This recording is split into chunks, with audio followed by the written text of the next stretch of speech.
बंगाल में करारी हार, फिर सियासी वार। राहुल गांधी ने बीजेपी को बताया चोर, 100 सीटों पर लगाया बड़ा आरोप। क्या चुनावी जीत या जनादेश की चोरी?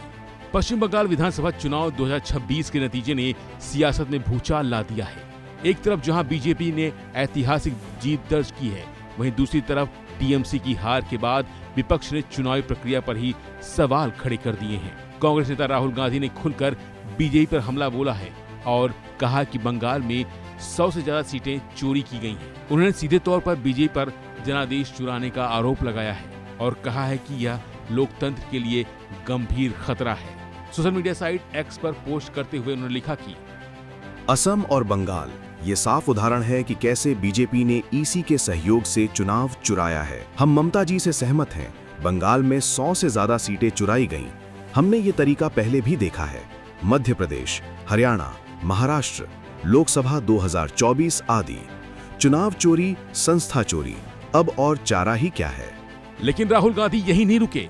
कुछ ही देर बाद उन्होंने सोशल मीडिया में खुद अपनी ही पार्टी के लोगों के साथ अन्य पार्टियों को भी आईना दिखाते हुए कड़ा संदेश दिया।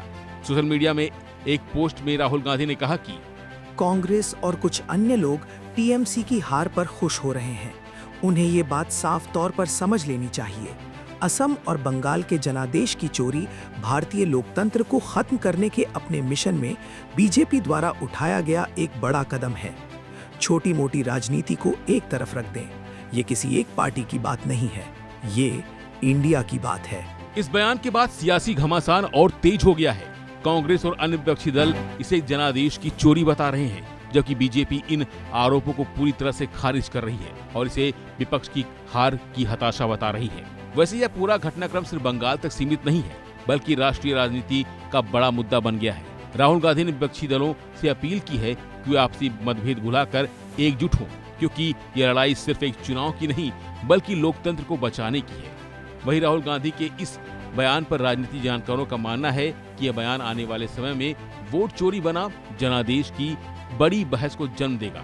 एक तरफ बीजेपी अपनी जीत को विकास और रणनीति की सफलता बता रही है, वहीं विपक्ष इसे चुनावी सिस्टम पर सवाल उठाने का मौका बना रहा है। ऐसे में साफ है कि बंगाल का चुनाव खत्म जरूर हो गया है, लेकिन सियासी जंग अभी और तेज होने वाली है। फिलहाल के बस इतना ही।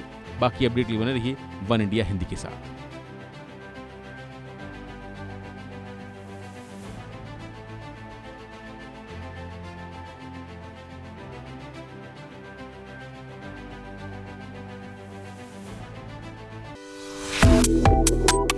Subscribe to One India and never miss an update. Download the One India app now.